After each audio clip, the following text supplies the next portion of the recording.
Hyderabad Jubilee Hills assembly ఉప ఎన్నికపై BJP కసరత్తు మొదలుపెట్టేసింది. జూబ్లీహిల్స్ స్థానానికి బీజేపీ అభ్యర్థి ఎంపిక కోసం 3 సభ్యులతో కమిటీ వేసింది. మాజీ ఎమ్మెల్యే ధర్మారావు, మాజీ ఎంపీ రాములు, అడ్వకేట్ కోమల ఆంజనేయులతో త్రిసభ్య కమిటీ వేసింది బీజేపీ. ఇక జూబ్లీహిల్స్ లో అభిప్రాయ సేకరణ త్వరితగతిన పూర్తి చేయాలని బీజేపీ రాష్ట్ర అధ్యక్షుడు రామచంద్రరావు కమిటీ సభ్యులకు ఆదేశించారు.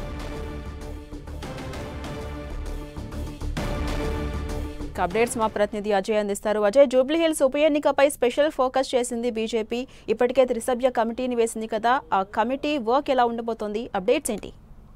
మనం చూసుకోవచ్చు, బీజేపీ జూబ్లీహిల్స్ ఉప ఎన్నికపైన పూర్తిస్థాయిలో ఫోకస్ పెట్టింది.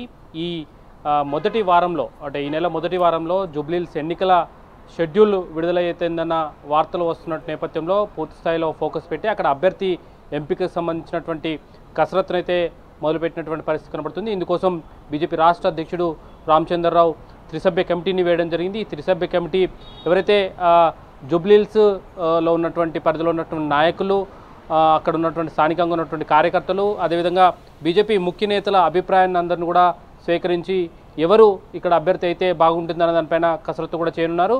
మనం ప్రధానంగా చూసుకున్నట్లయితే బీజేపీ నుండి చాలామంది టికెట్ ఎక్స్పెక్ట్ చేస్తున్నప్పటికీ కూడా ప్రధానంగా బీజేపీ నుండి గతంలో పోటీ చేసినటువంటి బీజేపీ జిల్లా అధ్యక్షుడు దీపక్ రెడ్డి పేరు, అదేవిధంగా కీర్తిరెడ్డి పేరు, ఆకుల విజయ పేరు ప్రధానంగా వినబడుతున్నటువంటి పరిస్థితి మనకు కనబడుతుంది. వీరితో పాటు కొంత కిలారి మనోహర్ పేరును కూడా తెరపైకి వస్తున్నటువంటి పరిస్థితి మనకు కనబడుతుంది. అయితే అనేక మంది పేర్లు వినబడుతున్నప్పటికీ కూడా ఫైనల్గా టికెట్ ఇచ్చేది ఒకరికి కాబట్టి ఆ టికెట్ ఎవరికి ఇస్తే బాగుంటుంది, ఎవరిని ఎంపిక చేస్తే జూబ్లీహిల్స్ ఉప ఎన్నికల్లో బీజేపీ విజయ తీరాలకు చేరే అవకాశం ఉంటుంది, వారిపైన కసరత్తు చేసి ఆ అభ్యర్థి ఎవరనేది ఎంపిక చేయనున్నారు. ముఖ్యంగా అక్కడ క్షేత్రస్థాయిలో ఇప్పటికే కార్యకర్తలు పనిచేస్తున్నారు. వివిధ నియోజకవర్గాల నుండి, వివిధ జిల్లాల నుండి వచ్చి బూత్ స్థాయిలో కూడా కార్యకర్తలు పనిచేస్తున్నారు. బూత్ వెరిఫికేషన్, ఓటు వెరిఫికేషన్ కార్యక్రమంలో వాళ్ళు పాల్గొంటున్నారు.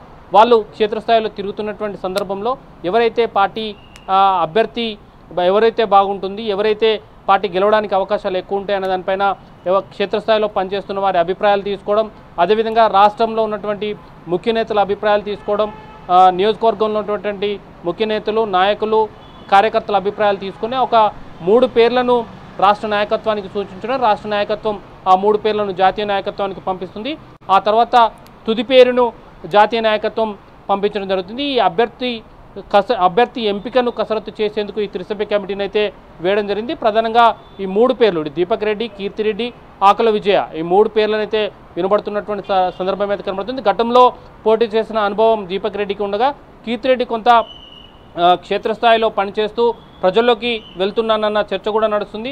అదేవిధంగా అక్కడ స్థానికంగా గతంలో పుట్టి పెరిగిన ఏరియా, స్థానికంగా నాకు బలంగా ఉంది, ఇక్కడ మా క్యాడర్ అంటే మా కుల సామాజిక వర్గం కూడా మాకు కలిసి వస్తుందంటూ ఆకుల విజయ మాట్లాడుతున్నటువంటి సందర్భం అయితే కనబడుతుంది. బీసీ నేతకి ఇచ్చే ఉంటే బీసీ ఈక్వేషన్స్ రాష్ట్ర వ్యాప్తంగా నడుస్తున్న సమయంలో నాకే టికెట్ ఇవ్వాలంటూ ఆకుల విజయ కూడా అడుగుతున్నటువంటి సందర్భం అయితే మనకు కనబడుతుంది. అయితే గతంలో పోటీ చేసిన దీపక్ రెడ్డి ఈసారి అభ్యర్థిగా కంటిన్యూ అవుతారా, లేకపోతే కొత్త అభ్యర్థిని ఎవరైనా ఎంపిక చేస్తారా, ఈ 3 కాకుండా నూతన అభ్యర్థి ఎవరైనా తెరపైకి వస్తారా అన్నది కూడా చూడాల్సిన అవసరం అయితే ఉంది. మొత్తానికైతే జూబ్లీహిల్స్ ఎన్నికపైన బీజేపీ ఫోకస్ పెట్టి అభ్యర్థి ఎంపిక కోసం ఒక త్రిసభ్య కమిటీని వేసి అభ్యర్థి కోసం ఎవరైతే బాగుంటుందన్న దానిపైన సెర్చ్ చేయాలంటూ వీలైన తొందరగా ఆ అభ్యర్థి పేర్లను ప్రకటించాలంటూ ఆదేశాలు ఇచ్చినటువంటి పరిస్థితి కూడా మనం చూడవచ్చు.